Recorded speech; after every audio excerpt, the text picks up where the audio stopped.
नमस्कार दोस्तों, decode exam में आप सभी का स्वागत है। आज की क्लास में हम लोग डिस्कस करने वाले हैं RO ARO GS mock test 45, जिसमें कि 35 प्रश्न होंगे। ये प्रश्न हिंदी और इंग्लिश दोनों माध्यम में दिए गए हैं और ये प्रश्न आपके आने वाली परीक्षाओं के लिए बहुत ही महत्वपूर्ण है। तो चलिए आज की क्लास को स्टार्ट करते हैं मेरे साथ ऐश्वर्या सिंह के साथ। आज की क्लास को स्टार्ट करने से पहले मैं थोड़ी सी इंफॉर्मेशन आप लोगों को दे दूं फाउंडेशन कोर्स की, जो कि डिकोड एग्जाम आप लोगों के लिए लेकर आया है। इस फाउंडेशन कोर्स में एंटायर आरओ एआरओ के सिलेबस को कवर किया गया है थ्रू वीडियो लेक्चर्स। यहाँ पर आपको टेस्ट सीरीज प्रोवाइड की गई है, नोट्स प्रोवाइड किया जाएगा पीडीएफ के फॉर्मेट में, आपको टेलीग्राम ग्रुप पे ज्वाइन कराया जाएगा, जहां पर आपको अगर किसी भी तरीके का डाउट होता है तो आप पूछ सकते हैं। इस कोर्स से रिलेटेड कोई भी इंपॉर्टेंट इंफॉर्मेशन के लिए आप इस नंबर पर व्हाट्सएप करिए, यहाँ पर आपको सारी डिटेल प्रोवाइड करा दी जाएगी। डिकोड एग्जाम आप लोगों के लिए समान हिंदी की पुस्तक भी लेकर आया है, जो कि आप अपने नियरेस्ट बुक स्टोर पे जाके खरीद सकते हैं। अगर आप चाहें तो इस बुक को घर पे भी मंगवा सकते हैं फ्लिपकार्ट के थ्रू। इस बुक से रिलेटेड कोई भी इंफॉर्मेशन चाहिए तो इस नंबर पर व्हाट्सएप करिए। तो चलिए आज की क्लास का हम पहला प्रश्न देखते हैं। पहले प्रश्न को ध्यान से पढ़िए। हिंदी और इंग्लिश दोनों माध्यम में दिए गए हैं। प्रश्न बड़ा है, पॉज कर लीजिए। इंग्लिश में मैं इस प्रश्न को नहीं पढ़ूंगी क्योंकि हिंदी में बहुत ही सरल भाषा में ये प्रश्न लिखा है। यह युद्ध डचों और एक प्रसिद्ध दक्षिण राजवंश के बीच हुआ था, जिसमें डच बुरी तरीके से पराजित हुए। यह भारत के इतिहास में पहली बार था कि एक भारतीय स्थानीय सेना ने एक यूरोपीय सेना को परास्त किया था। तो ये किस युद्ध का वर्णन है? स्वाली युद्ध का, बेदारा युद्ध का, कोलाचेल के युद्ध का, या फिर राक्षसी तगड़ी युद्ध का? ठीक है, राक्षसी तगड़ी युद्ध के बारे में तो आप सभी ने सुना होगा, पेपर में कई बार पूछा गया प्रश्न है। तालिकट युद्ध के बारे में बात हो रही है, तालिकट युद्ध दिया रहता है, जो कि आपका किसके बीच में हुआ था? विजयनगर साम्राज्य के बीच में हुआ था और डेक्कन के बीच में हुआ था ना, जिसमें विजयनगर एम्पायर बुरी तरीके से हार गया था। कोलाचेल युद्ध इस प्रश्न का सही उत्तर होगा। जो कोलाचेल युद्ध था, मैं बता दूं, फर्स्ट का आपका सही उत्तर है सी। ठीक है, कोलाचेल युद्ध की अगर हम बात करें तो ये 1741 में हुआ था। ये Dutch company, Dutch east India company और मार्तंड वर्मा, ठीक है, मार्तंड वर्मा के बीच में लड़ा गया था। और किस तट पे? कन्याकुमारी के तट पर। ये तीनों फैक्ट्स आप याद रखेंगे, पेपर के लिए इंपॉर्टेंट है। अगले प्रश्न को अब हम देखते हैं। दूसरा प्रश्न देखिए, निम्नलिखित में से किसने फ्रांसीसी नोबेल पुरस्कार विजेता रोमेन रॉलैंड से कहा था कि यदि आप भारत के बारे में जानना चाहते हैं तो विवेकानंद को पढ़िए?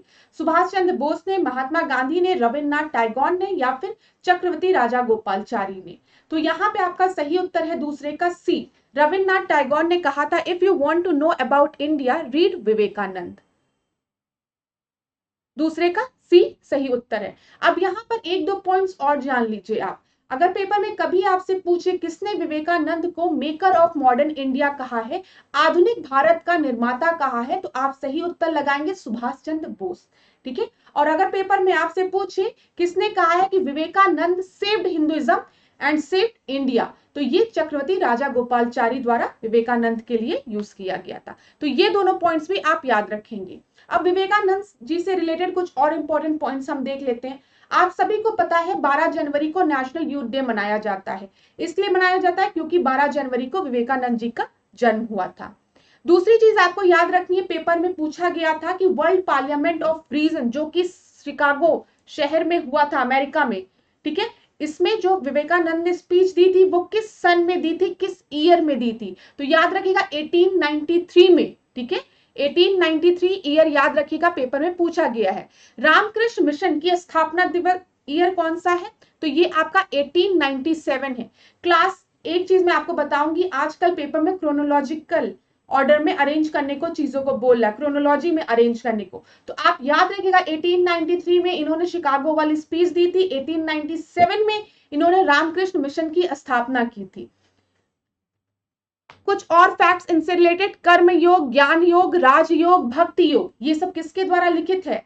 ये सब स्वामी विवेकानंद द्वारा लिखित है। वेदांत फिलॉसफी, ये किसके द्वारा लिखित है? स्वामी विवेकानंद द्वारा लिखित है। चलिए तीसरे प्रश्न को अब हम देखते हैं। यहाँ पे जैव मंडल दिए गए हैं और राज्य दिए गए हैं और आपको बताना है, तो एक एक को देखते हुए चलते हैं। सबसे पहले अगर हम पंचमढ़ी की बात करें तो पंचमढ़ी मध्य प्रदेश में है। डी का सेकंड सभी जगह दिया गया है, तो आप कोई फायदा नहीं हुआ इसका पता होने का। नोकरेक की बात करें, नोकरेक मेघालय में है, ठीक है, मेघालय में नोकरेक है, तो सी का फर्स्ट हो गया।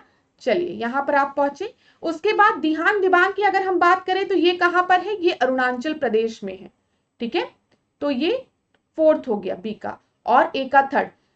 डिब्रू सुइखोवा की अगर हम बात करें तो ये आपका कहां है, असम में है, तो आपका सही उत्तर सी हो गया, ठीक है। अगला प्रश्न अब हम देखते हैं, चौथा प्रश्न।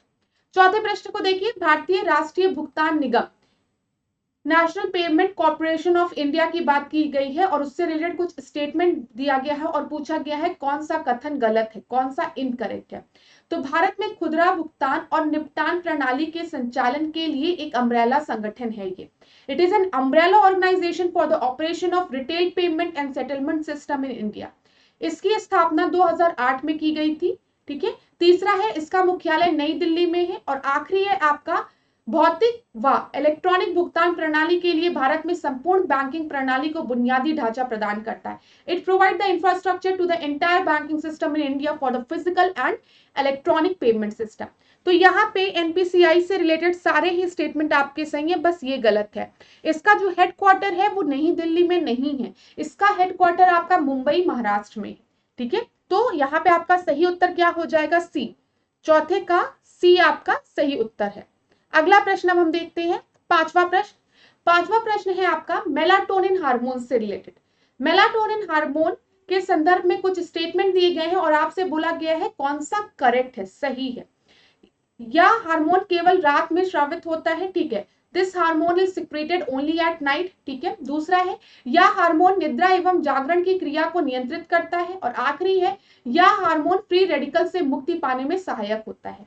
तो मैं आपको बता दूं, मेलाटोनिन हार्मोन से रिलेटेड यहाँ पे तीनों ही स्टेटमेंट आपके सही है।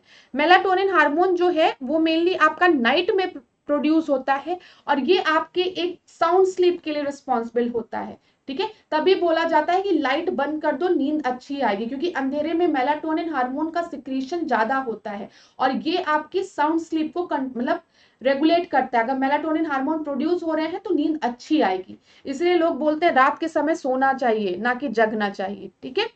छठवें प्रश्न को हम देखते हैं, जनहित याचिका के संबंध में निम्नलिखित में से कौन सा कथन सत्य है, ठीक है। पीआईएल की बात की गई है, पब्लिक इंटरेस्ट लिटिगेशन की, और बोला गया है विच of the following statement is correct. Bharat में पीएन भगवती को जनहित याचिका का प्रणेता माना जाता है, ठीक है। जो पीएन भगवती है आपको पता है, जब भी पीआईएल की बात आती है पीएन भगवती का नाम लिया जाता है, ये स्टेटमेंट एकदम ही सही है। दूसरा देखते हैं, भारत के किसी भी न्यायालय में जनहित याचिका दायर की जा सकती है। देखिए क्लास, दूसरा स्टेटमेंट आपका गलत है, अभी मैं बताती हूँ क्यों गलत है। थर्ड स्टेटमेंट को देखते हैं, लोकहित व स्वहित से जुड़े मामले जनहित याचिका के अंतर्गत आते हैं, ये भी गलत है। अब सुनिएगा, यहाँ पे आपका करेक्ट बोला गया था, इसीलिए आंसर क्या होगा, A, only first statement is correct. दूसरे स्टेटमेंट को अगर हम देखें, पीआईएल की can be filed in any court of India, नहीं। जब भी हम पब्लिक इंटरेस्ट लिटिगेशन की बात करते हैं, ये या तो हाई कोर्ट या तो सुप्रीम कोर्ट, इन्हीं दो जगह फाइल किया जा सकता है। थर्ड स्टेटमेंट में क्या गलती है, public interest and self interest relatable matters are covered. यहां पर अगर खाली पब्लिक इंटरेस्ट होता तो आपका पब्लिक इंटरेस्ट लिटिगेशन एकदम सही होता। पब्लिक इंटरेस्ट लिटिगेशन में सेल्फ इंटरेस्ट नहीं होता है, ये चीज आप याद रखिएगा, इसी वजह से ये आपका गलत है। लोकहित व स्वहित की वजह से ये गलत है, स्वहित से जुड़े मामले पीआईएल में नहीं इंक्लूडेड होते हैं। तो सिक्स का आपका ए सही है। देखिए यहाँ पर एक केस भी सुन लीजिए आप, महर्षि बनाम उत्तर प्रदेश 1990 केस, जिसमें सुप्रीम कोर्ट ने यह स्पष्ट किया था कि जब भी जनहित याचिका जो होगी वो लोकहित से जुड़ी होनी चाहिए, ठीक है, ना कि स्वहित से। सातवें प्रश्न को हम देखते हैं, खादी एवं ग्राम उद्योग आयोग की स्थापना एवं राष्ट्रीय चरखा मिशन जैसी योजनाएं भारतीय संविधान के किन अनुच्छेद के परिवर्तन में सहायक सिद्ध होती है। यहाँ पे केवीआईसी की बात की गई है, khadi and village industries commission की और नेशनल चरखा कमीशन की। तो ये हमारे किस आर्टिकल में आपके से रिलेटेड है, ये बोला जा सकता है। आर्टिकल 43, 47, 48, 42। तो मैं आपको बता दूं, यहाँ पर जो सही उत्तर है वो है ए, 7th का ए जो है वो आपका सही उत्तर है। देखिए, भारतीय संविधान के नीति निर्देशक तत्वों का अनुच्छेद 43 राज्य से व्यक्तिगत या सहकारी आधार पर ग्रामीण क्षेत्रों में कुटीर उद्योगों को प्रोत्साहन देने की अपेक्षा करता है। ठीक है, यह एक गांधीवाद सिद्धांत है। देखिए, जब भी हम डीपीएसपी की बात करते हैं, हम डायरेक्टिव प्रिंसिपल्स की बात करते हैं, नीति निर्देशक तत्व की बात करते हैं, तो आपको पता होगा गांधीयन प्रिंसिपल पे है। ठीक है, बेस्ड सोशलिस्ट प्रिंसिपल पर भी है ये।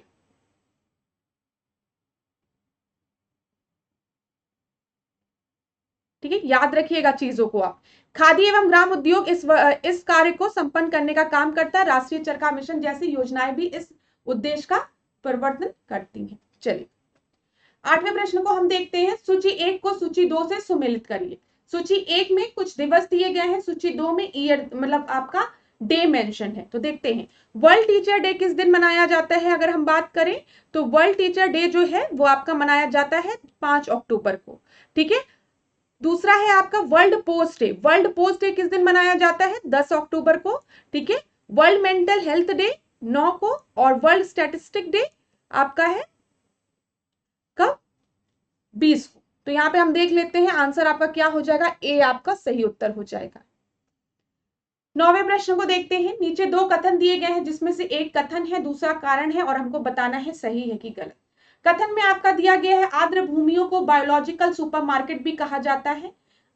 रीजन दिया गया है आर्द्र भूमि विस्तृत खाद्य जल का निर्माण करते हैं और एक समृद्ध खाद्य जाल एवं समृद्ध जैव विविधता का सूचक है। ठीक है, यहाँ पे एक मत करिएगा, एवं कर दीजिएगा यहाँ पर। ठीक है, जब भी हम वेटलैंड की बात करते हैं, जो वेटलैंड है उनको हम बायोलॉजिकल सुपरमार्केट कहते हैं। आपको पता है, क्योंकि यहाँ पे बायोडाइवर्सिटी बहुत है, यहाँ पे रिच बायोडाइवर्सिटी पाई जाती है, यहाँ पे रिच फूड नेटवर्क पाया जाता है, फूड वेब पाया जाता है। तो यहाँ पर एजर्शन और रीजन दोनों ही सही है, इस वजह से सही उत्तर आपका क्या हो जाएगा, ए। 10वें प्रश्न को अब हम देखते हैं। निम्नलिखित में से कौन सा एक राजकोषीय नीति का उपकरण नहीं है? Not an instrument of physical policy. Class, इसके पहले मैंने आपको बताया था, जब भी हम पॉलिसी की बात करते हैं, फिजिकल पॉलिसी होती है, ठीक है, जिसको कि राजकोषीय नीति कहते हैं, और दूसरा आपका होता है मॉनेटरी पॉलिसी। ठीक है, मॉनेटरी पॉलिसी को कौन रेगुलेट करता है? जो सेंट्रल बैंक है, हमारे यहाँ आरबीआई है, तो मॉनेटरी पॉलिसी को कौन रेगुलेट करता है? आरबीआई रेगुलेट करती है। जब हम फिजिकल पॉलिसी की बात करते हैं, तो फिजिकल पॉलिसी को कौन आपका देखता है? किसका इंस्ट्रूमेंट, मतलब ये कौन देखता है? तो ये सरकार देखती है, गवर्नमेंट देखती है राजकोषीय। तो यहां पर हम देखते हैं पब्लिक डेथ, ठीक है, taxation, open market operation, public expenditure. यहाँ पे जो ओपन मार्केट ऑपरेशन है ये आपका मॉनेटरी पॉलिसी का हिस्सा है। ठीक है, मॉनेटरी पॉलिसी का, जिसको कि कौन रेगुलेट करता है? आरबीआई रेगुलेट करती है। तो इसी वजह से यहां पर it is not an instrument of physical policy. इतनी चीजें क्लियर हो गई होगी। 11वें प्रश्न को हम देखते हैं। ठीक है, सिंगलिंग सान स्वर्ण उत्पादक क्षेत्र किस देश में स्थित है? ठीक है, सिंगलिंग शान gold producing region is located in चीन, म्यांमार, कंबोडिया या फिर वियतनाम। तो यहां पर सही उत्तर आपका हो जाएगा चाइना। 11th का सही उत्तर आपका है चाइना। अगला प्रश्न हम देखते हैं, 12वां प्रश्न। भारत में निवास करने वाली किस जनजाति में बहुपतित्व प्रथा प्रचलित है? ठीक है, पॉलिएंड्री की बात की गई है, किसमें पॉलिएंड्री जो है वो प्रिवलेंट है? टोडा में, कोनियाक में, थारू में या फिर जौनसारी में? तो आपका सही उत्तर क्या होगा? टोडा और जौनसारी में आपके बहुपतित्व प्रथा प्रचलित है। तो 12वें का सही उत्तर बी हो जाएगा। हम देख लेते हैं, उत्तर बी है। अब क्लास, मैंने इसके पहले भी बताया है, ट्राइब से रिलेटेड प्रश्न पेपर में पूछे जाते हैं, चाहे वो इंडियन ट्राइब से रिलेटेड हो, भारत में कौन कौन से ट्राइब्स पाए जाते हैं, या फिर यूपी में जो ट्राइब्स पाए जाते हैं उनसे रिलेटेड हो, या फिर वर्ल्ड से रिलेटेड ट्राइब्स से रिलेटेड प्रश्न हो। तो ट्राइब्स वाला जो सेक्शन है ना, इसको बिल्कुल भी मत छोड़िएगा, रिवाइज करते रहिएगा। यहाँ पर देखिए कुछ ट्राइब्स के नाम दिए गए हैं, जैसे मेघालय में आपको पता है, मेघालय में गारो खासी जयंतिया रीजन है। ठीक है, और वहां पे गारो खासी जयंतिया नाम के ट्राइब्स भी पाए जाते हैं, जनजाति भी पाई जाती हैं। नागालैंड की बात करें तो यहाँ पे नागा मिलते हैं। ठीक है, याद रखिएगा। अगर हम सिक्किम की बात करें तो सिक्किम में लेप्चा भूटिया लिम्पू, याद रखिएगा। इसके पहले वाले टेस्ट सीरीज में मैंने आपको बताया था, लेप्चा भूटिया एक ऐसी जनजाति है जिनके के लिए सिक्किम की लेजिस्लेटिव असेंबली में कास्ट के बेसिस पे रिजर्वेशन भी है, कुछ सीटें रिजर्व भी की गई है। सारे पॉइंट्स को एक साथ रख के रिवाइज करते हुए चला करिए। ठीक है, डफला की अगर हम बात करें तो डफला कहाँ मिलता है? अरुणाचल प्रदेश में मिलता है, याद रखिएगा। मिखिर की बात करें तो असम में, ये सारे पॉइंट्स आप नहीं भूलेंगे। 13 प्रश्न को हम देखते हैं। यहाँ पर सूची 1 दी गई है, सूची 2 दिया गया है और आपको सही मिलान करना है। तो चलिए, अगर हम प्रैक्टो की बात करें तो प्रैक्टो आपका किस लिए फेमस है बताइए। प्रैक्टो आपका फेमस है ऊनी वस्त्र के लिए। ठीक है, प्रैक्टो किस चीज के लिए फेमस है? ऊनी वस्त्र के लिए। तो देख लेते हैं ए का थर्ड कहाँ कहाँ दिया गया है, 2 जगह दिया गया है। ठीक है, उसके बाद मिलान की अगर हम बात करें तो ये रेशम वस्त्र के लिए फेमस है, सिल्क क्लोथ के लिए। तो यहाँ पे बी का सेकंड कहाँ दिया गया है, यहाँ दिया गया है। तो सी का फोर्थ देखे हैं कि नहीं, मैनचेस्टर आपका किस लिए फेमस है? कॉटन क्लॉथ के लिए, एकदम सही। और डूंडी की अगर हम बात करें तो यहाँ पे जूट। तो यहाँ पे सही उत्तर आपका बी हो जाएगा। 13 का बी आपका सही उत्तर है। 14 प्रश्न को देखते हैं। विच of the following is incorrect? William Fitch England, Peter मुंडी डच, निकोलो मुंची इटालियन और ट्रेवेनियर जो है फ्रेंच। तो यहाँ पर आपको एक चीज समझ में आ गया होगा कि यहाँ पर आपके कौन जो ट्रेवलर है वो कहाँ से बिलोंग करते हैं वो दिया गया है। तो अगर हम देखते हुए चले तो ट्रेवेनियर फ्रेंच एकदम सही है, निकोलो मोनुची जो है इटालियन ये भी सही है, विलियम फिच जो है वो इंग्लैंड से बिलोंग करते हैं वो भी सही है, लेकिन जो पीटर मुंडी है वो आपका डच से नहीं बिलोंग करता है। वो आपका कहाँ से बिलोंग करता है? वो आपका इंग्लैंड से बिलोंग करता है। वो एक अंग्रेज था और किसके शासनकाल में आया था? शाहजहां के शासनकाल में आया था। ट्रेवलर से भी रिलेटेड प्रश्न प्रीवियस ईयर में पूछे गए हैं, एक पीवाईक्यू है। यहाँ पर आपके 2 तरीके के प्रश्न बनते हैं, या तो पूछा जाता है कि ये ट्रेवलर किस राजा के समय में आया था, या फिर ये ट्रेवलर किस देश से संबंधित है। तो दोनों तरीके से अपने उत्तर को तैयार रखिएगा। यहाँ पे देख लीजिए, विलियम फिश की बात करें तो ये इंग्लैंड से आया था जहांगीर के समय। पीटर मुंडी एक अंग्रेज था, शाहजहां के समय आया था। निकोलो मनुची की बात करें तो ये एक इतावली था, शाहजहां के समय में आया था। और ट्रेवनियर की बात करें तो ये फ्रांसीसी था, शाहजहां के समय में आया था। तो यहाँ पर आप सारी चीजों को याद रखेंगे। 15 प्रश्न देखिए क्लास, स्क्रीनशॉट लेना हो तो ले लीजिए। इंपॉर्टेंट प्रश्न है, पेपर में बन सकता है, रिपीट हो सकता है। स्क्रीनशॉट ले लीजिए आप लोग एक बार। 15 प्रश्न को हम देखते हैं। यहाँ पे देखिए क्या है, क्रोनोलॉजी में अरेंज करना है कि कौन पहले स्पीकर बना है फिर कौन स्पीकर बना है। तो ये तो अगर आपको थोड़ा सा भी पता है तो आप लगा सकते हैं। जैसे जीवी मवलांकर अगर आपको पता होगा तो वो पहले लोकसभा के स्पीकर थे, तो इससे आपका ऑप्शन डी एलिमिनेट हो जाएगा। लेकिन अभी भी 3 बचा हुआ है। ठीक है, 3 बचा हुआ है। दूसरा अगर हम देखें तो दूसरा आपका कौन था? दूसरा आपका पीए संगमा था। ठीक है, तो ये पहला हो गया, ये दूसरा हो गया। अब हम आगे देखते हैं। उसके बाद आपको पता है मीरा कुमार की अगर हम बात करें तो ये अभी थोड़ा लेट में बने हैं। तो यहाँ पर आपका ये चौथा हो जाएगा और ये तीसरा हो जाएगा। तो यहाँ पर सही उत्तर बी हो जाएगा। इस तरीके से आप थोड़ा गेस वर्क कर सकते हैं। सबसे पहले जीवी मवलांकर, फिर पीए संगमा, फिर सोमनाथ चटर्जी, फिर मीरा कुमार।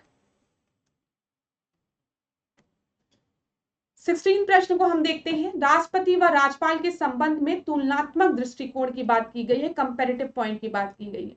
पहला स्टेटमेंट है, राष्ट्रपति के पास कोई संवैधानिक विवेकाधिकार नहीं है जबकि राज्यपाल के पास कुछ संवैधानिक विवेकाधिकार है। दूसरा है, राष्ट्रपति मृत्यु दंड को क्षमा कर सकता है लेकिन राज्यपाल नहीं। तो दूसरा स्टेटमेंट तो बहुत ही सही स्टेटमेंट है कि डेथ को पार्डन करने का, ठीक है, मृत्यु दंड को क्षमा करने का अधिकार या पावर खाली किसके पास है? राष्ट्रपति के पास है। ठीक है, ये पावर राज्यपाल के पास नहीं है, एकदम सही है। अगर हम प्रेसिडेंट की बात करें तो सेकंड तो आपका एकदम सही है। अगर हम प्रेसिडेंट की बात करें तो प्रेसिडेंट के पास कोई भी कॉन्स्टिट्यूशनल डिस्क्रिशन नहीं है। मैंने आपको बताया है प्रेसिडेंट के अगर आप आर्टिकल्स पढ़ेंगे तो वहां पर 74th में लिखा है on the aid and advice of council of minister. 74th में क्या लिखा? On the aid and advice of council of minister president काम करेगा। लेकिन अगर गवर्नर की बात करें तो उनके पास कुछ कॉन्स्टिट्यूशनल प्रिविलेजेस होते हैं। जैसे कि गवर्नर अगर चाहे तो कोई बिल को प्रेसिडेंट के एसेट के लिए रिजर्व कर सकता है। अपना भी वो एसेट ना दे, वो क्या करे, उसको प्रेसिडेंट के लिए रिजर्व करे। ये गवर्नर की एक पावर है। तो यहाँ पर आपका जो सही उत्तर है क्या हो जाएगा? यहाँ पे क्या बोला गया? Which of the following are correct. तो खाली दूसरा सही है। नहीं, दोनों सही है ना, both 1 and 2 both are correct, क्योंकि नो कॉन्स्टिट्यूशनल डिस्क्रिप्शन दिया है, एकदम सही। 16th का बी जो है वो आपका सही उत्तर हो जाएगा। अब देखिए यहाँ पे दिया गया अनुच्छेद 200, जो कि मैंने आपको बताया राज्य विधायिका द्वारा पारित किसी विधेयक को, किसी बिल को राष्ट्रपति के विचारार्थ रखने का निर्णय भी राज्यपाल स्वयं ही लेता है। अगर गवर्नर चाहे तो उस बिल को रिजर्व कर दे प्रेसिडेंट के एसेट के लिए। दूसरा देखिए 356 में, जिसमें कि इमरजेंसी की बात की गई है, उसमें क्या कहा गया है, राष्ट्रपति को राज्य की स्थिति के बारे में, विशेषकर संवैधानिक संकट के बारे में रिपोर्ट भेजते समय राज्यपाल अपने विवेक के आधार पर कार्य करता है। तो दोनों जगह यहाँ पे आपका संवैधानिक विवेकाधिकार जो है वो राज्यपाल के पास है। 17 प्रश्न को हम देखते हैं, राष्ट्रीय वन जीव बोर्ड की स्थापना किस वर्ष में हुई थी? National wild life board establish किस ईयर में हुआ था? तो यहां पर सही उत्तर जो है वो आपका सी है, 2003 में। 17 का सी जो है वो आपका एकदम सही है। अब class wild life protection act, one जीव संरक्षण अधिनियम 1972 याद रखिएगा, ठीक है। टाइगर प्रोजेक्ट 1973 याद रखिएगा। बायोडाइवर्सिटी एक्ट, जिसको कि क्या बोलते हैं, बायोडाइवर्सिटी को आपके बायोडाइवर्सिटी एक्ट जो है वो 2002 याद रखिएगा, भूलिएगा नहीं कुछ भी। इन्वायरमेंट प्रोटेक्शन एक्ट, पर्यावरण संरक्षण अधिनियम 1986, सब सारी ईयर्स आपको याद रखनी है, पेपर के लिए बहुत ही इंपॉर्टेंट है, इसलिए मैं आपको बता रही हूँ। अच्छा एक चीज और याद रखिएगा, नेशनल वाइल्ड लाइफ बोर्ड जो है ना, इसकी स्थापना 2003 में हुई थी। किस अधिनियम के अंतर्गत हुई थी? वाइल्ड लाइफ प्रोटेक्शन एक्ट 1972 के अंदर, वन जीव संरक्षण अधिनियम के अंतर्गत इसकी स्थापना 2003 में की गई थी। और इसके जो अध्यक्ष होते हैं वो आपके प्रधानमंत्री होते हैं। 18वें प्रश्न को हम देखते हैं, जैव विविधता अधिनियम, जिसको कि मैं कहती बायोडाइवर्सिटी एक्ट 2002, ठीक है, ये भी याद रखिएगा। यहां पर देखिए 18वां प्रश्न, जैव विविधता को परिभाषित किया जाता है, बायोडाइवर्सिटी इज डिफाइंड एज। देखिए बायो है और डाइवर्सिटी है, जहां पर भी जैव की बात आ गई वहां जीवन की बात आ गई, मतलब जीवन की बात कही जा रही है। और विविधता मतलब डाइवर्सिटी, मतलब विभिन्न विभिन्न तरीके की स्पीशीज आपको दिखेंगे, ठीक है, इन्वायरमेंट में। तो इसी चीज को अगर आप यहाँ पर देखेंगे तो आपका सही उत्तर क्या हो जाएगा, किसी पर्यावरण में विभिन्न प्रजातियों की श्रेणी को हम क्या कहते हैं, जैव विविधता, class of different species in an environment. तो यहां पर आपका सही उत्तर क्या हो जाएगा, 18वें का ए। चलिए इतना ठीक है। 19 प्रश्न को हम देखते हैं, फॉरेक्स स्वैप की बात की गई है, के संदर्भ में कौन से कथन, आपके कथनों पर विचार कीजिए। तो सबसे पहला दिया गया है, अर्थव्यवस्था में तरलता को बढ़ाने के लिए रिजर्व बैंक ऑफ इंडिया द्वारा अपनाए जाने वाला एक उपकरण है। दूसरा है, यह मौद्रिक नीति का एक गुणात्मक उपकरण है। अब याद रखिएगा क्लास, हम फॉरेक्स रिजर्व की बात करते हैं तो ठीक है, there is a tool adopted by the RBI to increase the liquidity in the economy, ये ठीक है, लेकिन ये एक क्वालिटेटिव टूल नहीं है। इस वजह से आपका जो सही उत्तर है वो ए हो जाएगा। अब आपके दिमाग में आ रहा होगा गुणात्मक उपकरण होते क्या हैं। मैंने इस अभी थोड़ी देर पहले क्लास में आपको बताया है कि हम दो तरीके की बात करते हैं पॉलिसीज की। हम जब फिस्कल पॉलिसी की बात करते हैं तो उसको कौन रेगुलेट करता है, गवर्नमेंट रेगुलेट करती है, ठीक है, उनके डिफरेंट डिफरेंट टूल्स होते हैं। जब हम मॉनेटरी पॉलिसी की बात करते हैं तो उसको कौन रेगुलेट करता है, आरबीआई करती है, सेंट्रल बैंक करती है। और आरबीआई की ये जो मॉनेटरी पॉलिसी है, जो मौद्रिक नीति है, वो भी दो तरीके की होती है, एक क्वालिटेटिव होती है, एक क्वांटिटेटिव होती है। यहाँ पे मैं आपको फिगर के थ्रू बताती हूँ। देखिए टूल ऑफ मॉनेटरी पॉलिसी, सबसे पहले मॉनेटरी पॉलिसी को कौन देखता है, आरबीआई देखती है, सेंट्रल बैंक देखती है। और ये दो तरीके की होती है, क्वांटिटेटिव और क्वालिटेटिव। क्लास पेपर में कई बार प्रश्न बना है कि इसमें से कौन सा क्वालिटेटिव टूल नहीं है या फिर इसमें कौन सा क्वांटिटेटिव टूल नहीं है। तो याद रखिएगा, स्क्रीनशॉट ले लीजिएगा। तो जब भी हम क्वांटिटेटिव टूल की बात करते हैं तो इसमें बैंक रेट आता है, ओपन मार्केट ऑपरेशन आता है जिसको कि ओएमओ लिखा रहता है, ठीक है, रिजर्व रेशियोज आते हैं, रेपो रेट आता है, रिवर्स रेपो रेट आता है। और क्वालिटेटिव में, गुणात्मक में आपका मार्जिन रिक्वायरमेंट आता है, रेशनिंग ऑफ क्रेडिट आता है, मॉरल सुएशन आता है, कंज्यूमर क्रेडिट आता है, पब्लिसिटी आता है और डायरेक्ट एक्शन आता है। लेकिन फॉरेक्स स्वैप नहीं आता है, याद रखिएगा, ठीक है। इतनी चीज क्लियर हो गई। चलिए अगला प्रश्न हम देखते हैं, 20वां प्रश्न, भारत की आजादी के समय भारतीय राष्ट्रीय कांग्रेस के अध्यक्ष कौन थे, ठीक है, who was the president of Indian national Congress at the time of the India's independence. तो आईएनसी के पूछे गए हैं। तो आपका सबसे पहले दिया गया अब्दुल कलाम आजाद, आचार्य जेबी कृपलानी, पट्टाभी सीतारमैया, फिर उसके बाद आपका है राजेंद्र प्रसाद। तो आपको पता है जब भारत आजाद हुआ तो उस समय आपके जो प्रेसिडेंट थे वो थे आपके जेबी कृपलानी। ठीक है, बी जो है वो आपका सही उत्तर है, ये चीज याद रखिएगा। भारत की आजादी के समय कांग्रेस के अध्यक्ष आपके आचार्य जेबी कृपलानी थे। अब्दुल कलाम आजाद की बात करें तो ये सबसे ज्यादा समय तक कांग्रेस के अध्यक्ष रहे। 1940 से 46 तक कौन कांग्रेस के अध्यक्ष रहे थे? अब्दुल कलाम आजाद। ठीक है, अगर हम राजेंद्र प्रसाद की बात करें तो राजेंद्र प्रसाद 1934 में मुंबई अधिवेशन, मुंबई सेशन में उन्होंने कांग्रेस की अध्यक्षता की थी। और इसी के साथ ही साथ याद रखिएगा 1939 में जब सुभाष चंद्र बोस त्याग पत्र देते हैं आपके, क्या जब वो छोड़ के 1939 में सुभाष चंद्र बोस जो है वो कांग्रेस से त्याग पत्र देते हैं और जो अध्यक्ष की जो पोस्ट रहती है उसको छोड़ते हैं, तो उस समय किसने उनकी सीट ली थी? राजेंद्र प्रसाद ने। तो दोनों चीज याद रखिएगा। यहां पर एक बार प्रश्न बना था कि 1939 में जब सुभाष चंद्र बोस ने इंडियन नेशनल कांग्रेस से रिजाइन किया और वो आगे बढ़े, फॉरवर्ड ब्लॉक उन्होंने बनाया। ठीक है, दोनों चीज याद रखिएगा, फॉरवर्ड ब्लॉक बनाया। तो उस समय जो वेकेंट सीट थी प्रेसिडेंट की, उसको किसने, उस पे कौन बैठा था? तो राजेंद्र प्रसाद बैठे थे। तो 1934 में और 1939 में 2 बार राजेंद्र प्रसाद अध्यक्ष बने हैं कांग्रेस के, याद रखिएगा, इसलिए बता रही हूँ। ठीक है, अब यहाँ पे भारतीय राष्ट्रीय कांग्रेस के आधिकारिक इतिहासकार किसे कहा जाता है? पट्टाभी सीतारमैया को। और 1948 में जयपुर अधिवेशन में इन्होंने कांग्रेस की अध्यक्षता की थी। सारे पॉइंट्स बहुत इंपॉर्टेंट है जो मैंने आपको बताए हैं, आपको समझ में आ रहा होगा।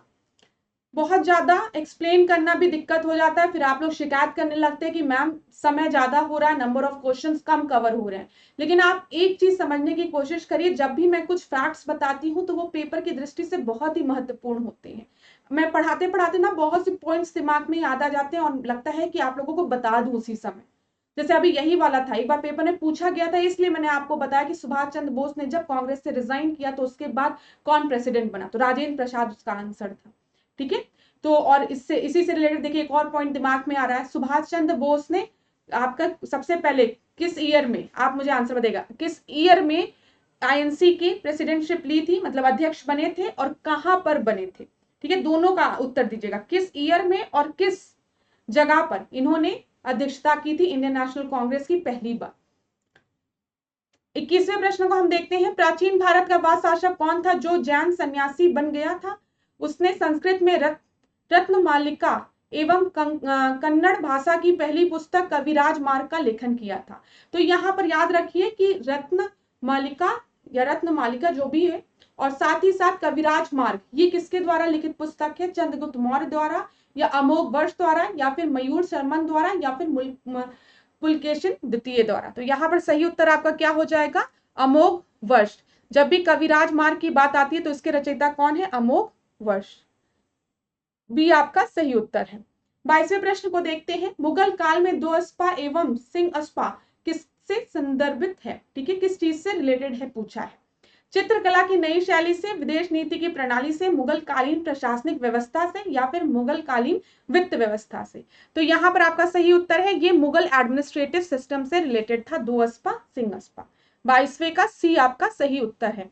देखिए दो अस्पा से क्या, दो अस्पा और ये सिंह अस्पा जो है, ये किसने इस व्यवस्था को लाया था? मनसबदारी जो व्यवस्था थी जो कि अकबर द्वारा लाई गई थी, उस मनसबदारी व्यवस्था में कुछ परिवर्तन किया गया था। और इस परिवर्तन को किसने किया था? जहांगीर ने किया था। उन्होंने कहा था दो अस्पा में मनसबदारों को निर्धारित संख्या में घुड़सवार के साथ उतने ही कोतल मतलब अतिरिक्त घोड़े रखने होते हैं।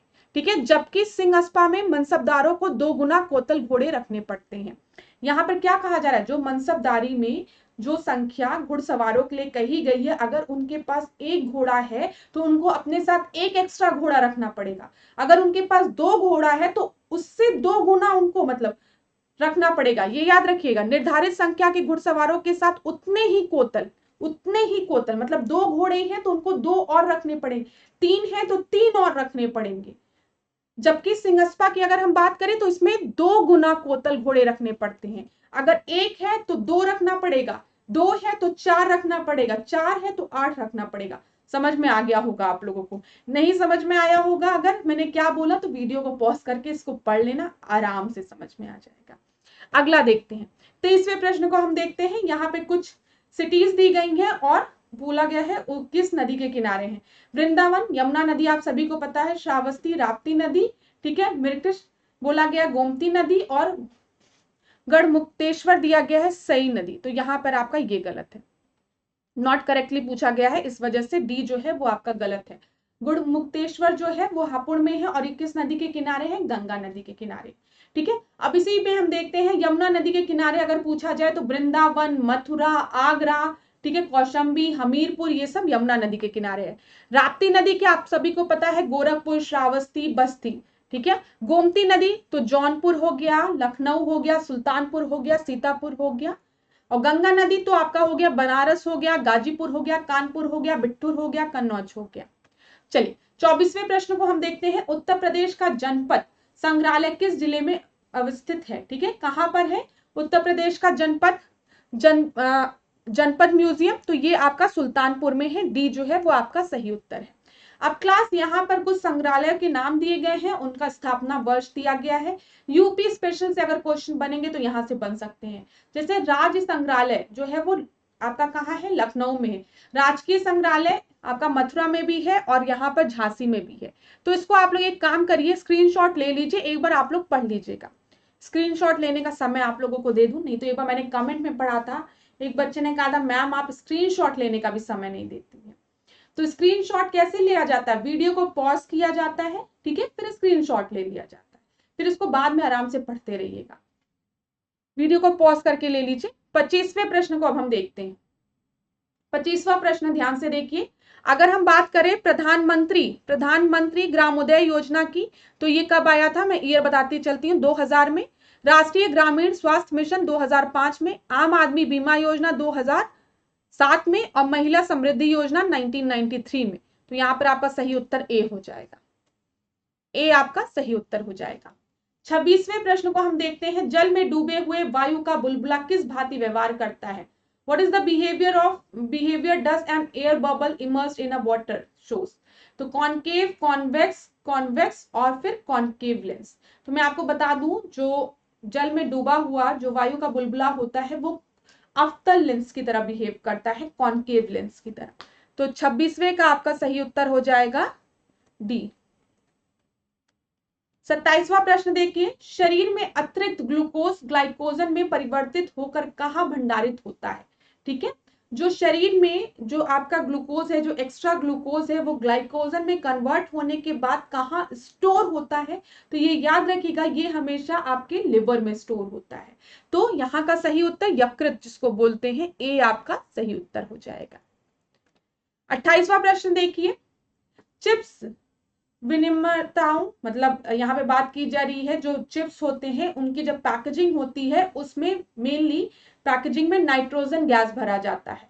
क्यों नाइट्रोजन गैस भरा जाता है? क्योंकि वो कम रिएक्टिव होती हैं, ठीक है, और आपका इसकी वजह से लेस रिएक्टिव होती है और it does not oxidise the chip, ठीक है, तो ऑक्सीकरण भी नहीं होता है चिप्स का। तो यहाँ पे दोनों ही स्टेटमेंट आपके सही है, ये बात सही है, चिप्स के पैकेट में नाइट्रोजन भरा जाता है, ठीक है, जो टायर्स होते हैं उसमें नाइट्रोजन की गैस भरी जाती है, ये लेस रिएक्टिव होते हैं, ये भी सही है। तो यहाँ पर 28वें का आपका सही उत्तर क्या हो जाएगा? ए आपका सही उत्तर हो जाएगा। 29 प्रश्न को देखते हैं। तारों में अक्षय ऊर्जा के स्रोत का प्रमुख कारण क्या है? ठीक है, जो रिन्यूएबल एनर्जी है तारों में, वो उसका मेन सोर्स क्या है? तो उसका मेन सोर्स क्या है? यहाँ पर जो हाइड्रोजन है वो आपके हीलियम में कन्वर्ट होते रहते हैं, ठीक है, या फिर हीलियम हाइड्रोजन में कन्वर्ट होते रहते हैं। तो यहाँ पर आपका क्या सही उत्तर है? A, conversion of hydrogen to helium, ना कि हीलियम टू हाइड्रोजन। ये चीज याद रखिएगा। यहाँ पर देख लीजिए, तारों में अक्षय ऊर्जा के स्रोत का प्रमुख स्रोत हाइड्रोजन का हीलियम में परिवर्तन है, या प्राकृतिक नाभिकीय संगलन प्रक्रिया के माध्यम से संचालित होती है। ये चीज आप याद रखेंगे। 30 क्वेश्चन को देखते हैं, 30वें प्रश्न को देखते हैं। निम्नलिखित में से कौन सा देश नॉर्डिक देशों में शामिल नहीं है? नॉर्डिक कंट्रीज में कौन शामिल नहीं है? नॉर्डिक में आपका स्वीडन भी है, डेनमार्क भी है, आइलैंड भी है, लेकिन आपका स्विट्जरलैंड नहीं है। डी जो होगा वो आपका गलत है। जब भी हम नॉर्डिक देशों की बात करते हैं तो यहाँ पे डेनमार्क हो गया आपका, आइलैंड हो गया, नॉर्वे हो गया, स्वीडन हो गया, फिनलैंड हो गया, याद रखिएगा। इसी तरीके से याद रखिएगा स्कैंडिनेवियन कंट्रीज भी आती है, ठीक है। इसमें आपका कौन कौन सा होता है, डेनमार्क होता है, नॉर्वे होता है और स्वीडन होता है, ठीक है। नॉर्वे, डेनमार्क, स्वीडन, इसी में अगर आप आयरलैंड और फिनलैंड को ऐड कर देंगी, जोड़ देंगे, तो वो आपका नॉर्डिक कंट्रीज बन जाएगा। 31 को देखते हैं, फादर ऑफ माइक्रोबायोलॉजी किसको कहते हैं, फादर ऑफ माइक्रोबायोलॉजी एंटोनियो लेवेनहोक को कहते हैं, ठीक है। सी जो है वो आपका एकदम सही है। एंटोनियो लेवेनहोक को बैक्टीरिया के पारंपरिक अध्ययन के कारण सूक्ष्म जीव विज्ञान और सूक्ष्मदर्शी के पिता के रूप में जाना जाता है। 32 प्रश्न को हम देखते हैं, आंवला का माइक्रोसिस किस तत्व की कमी से होता है, ठीक है। आंवला माइक्रोसिस जो एक डिजीज है वो किसकी डेफिशिएंसी से होती है, आंवला माइक्रोसिस, तो ये आपका मेनली बोरॉन की डेफिशिएंसी से होती है। तो यहाँ पे 32 का जो सही उत्तर है वो क्या है, बोरॉन, सी। 33 क्वेश्चन देखते हैं, साइटोकिनिन, जो साइटोकिनिन है उसको किसने डिस्कवर किया था। आज की क्लास में आप लोग एक चीज नोटिस कर रहे होंगे, ज्यादातर क्वेश्चन डिस्कवरी से रिलेटेड है, तो या तो इसके प्रश्न आपको आ रहे होंगे या तो नहीं आ रहे होंगे, ठीक है। तो क्लास बिल्कुल भी मत परेशान होइएगा, ऐसे ना जो क्वेश्चन पूछे गए, क्योंकि इसमें बहुत से पीवाईक्यूज है, ये मैंने नोटिस किया है। आज की जो टेस्ट सीरीज है उसमें बहुत से पीवाईक्यूज है और डिस्कवरी से रिलेटेड प्रश्न पेपर में पूछ लिया जाता है। तो अगर नहीं आता है तो स्क्रीनशॉट ले लो, सिंपल सा।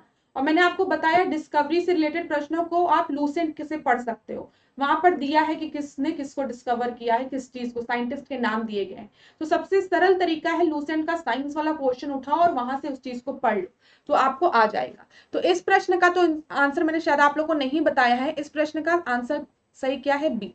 साइटोकिनिन की हम बात करते हैं तो उसको किसने खोज किया था, मिलर ने। 34 प्रश्न को देखते हैं, आरबीसी से रिलेटेड है। सबसे पहले लिखा है न्यू आरबीसी जो है वो स्प्लीन में फॉर्म होती, पीला में फॉर्म होती है। दूसरा है इसका जीवन काल 80 से 120 दिन तक का होता है। और आखिरी है इसमें हीमोग्लोबिन होता है जिसमें हीम आयरन युक्त यौगिक होता है, इसके कारण रक्त का लाल रंग होता है। तो मैं आपको बता दूं, हाँ, जो इसका लाइफ स्पैन होता है वो 20 to 120 डेज होता है। जो सेकंड स्टेटमेंट है वो बिल्कुल सही है, ठीक है। इसमें हीमोग्लोबिन होता है, हीम होता है जिसके वजह से जो आयरन कंटेनिंग कंपाउंड होता है, जो ब्लड का कलर, जो ब्लड का रंग होता है वो रेड इसी की वजह से होता है, ये भी सही है। लेकिन न्यू जो आरबीसीज है वो आपकी स्प्लीन में नहीं फॉर्म होती है, यहाँ पे डिस्ट्रॉय होती है।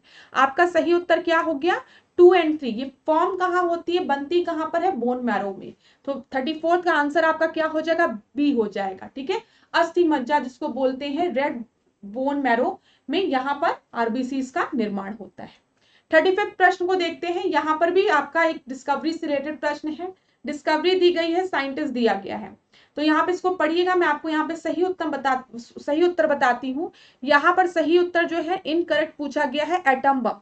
एटम बम की जब भी हम बात करते हैं तो ओपेनहाइमर ने इसका आविष्कार किया था, ये चीज याद रखिएगा, रॉबर्ट ओपेनहाइमर। इनका नाम, अगर आप पीएसआईआर के स्टूडेंट है, आपने इंटरनेशनल रिलेशन पढ़ा है, तो इनकी बात बहुत होती है वहां पर। तो यहाँ पर आपका जो ए है वो सही उत्तर है। तो thank you so much class. आज का जो सेशन था उसमें डिस्कवरी से रिलेटेड, साइंस रिलेटेड क्वेश्चन थोड़ा बढ़ गए थे, लेकिन आप लोग परेशान मत होइएगा, नेक्स्ट क्लास में हम लोग फिर नए प्रश्नों के साथ मिलेंगे। लेकिन जिस प्रश्न का भी उत्तर आपको नहीं आता था, चाहे वो साइंस का प्रश्न था चाहे इकोनॉमिक्स का प्रश्न था, उसका स्क्रीनशॉट जरूर लिया करिए और एक फोल्डर बना लीजिए, ठीक है, टारगेट ROARO। तो उस फोल्डर में आप उसको ऐड करते रहिए और रिवाइज करते रहिए। तो अंत तक क्या होगा, आपको जो भी आपके ऐसे पॉइंट्स है जो आप भूल जाते हैं वो आप नहीं भूलोगे बार बार रिवीजन करने के कारण। तो अगर आपको आज की क्लास अच्छी लगी हो तो क्लास को लाइक करिए, शेयर करिए और चैनल को सब्सक्राइब करिए। धन्यवाद। खूब पढ़िए, खूब आगे बढ़िए।